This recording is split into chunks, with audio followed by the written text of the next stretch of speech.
Providence Police Department. For emergencies, residential, and business alarms, or to reach the complaint desk, press 0. For the Records Department,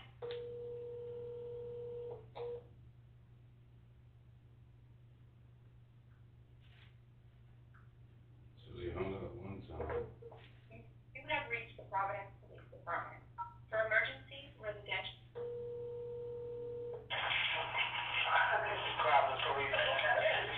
The criminals are gaining access to my apartment and using forms of coercion, big ball spot.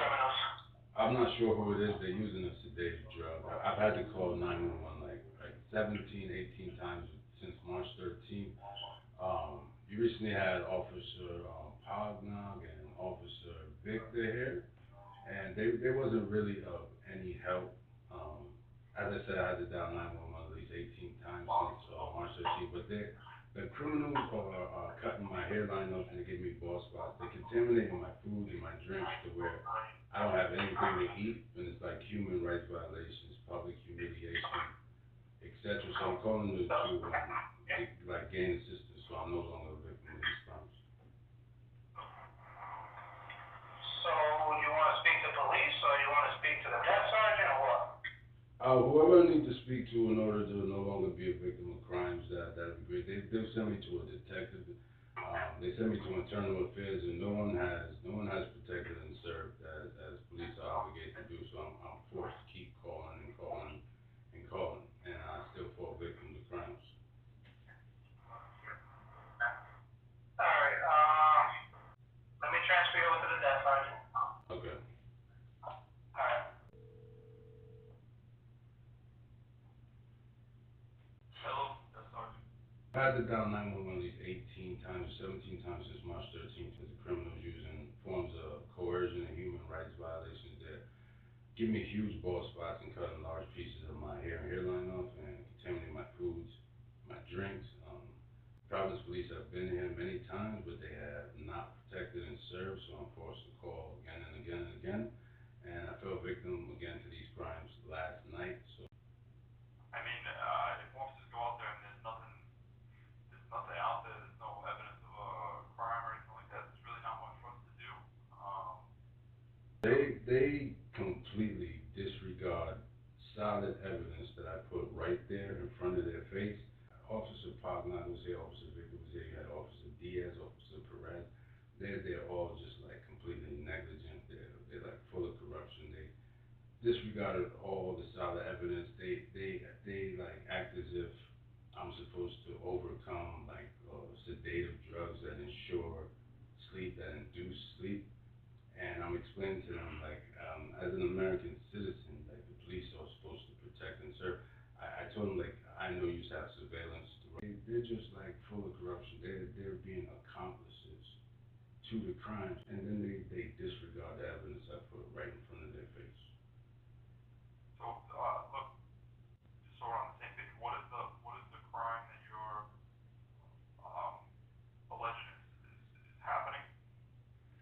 They're cutting large pieces of my hairline off, contaminating my foods, contaminating my drinks, my fresh laundry. They're touching my genitals.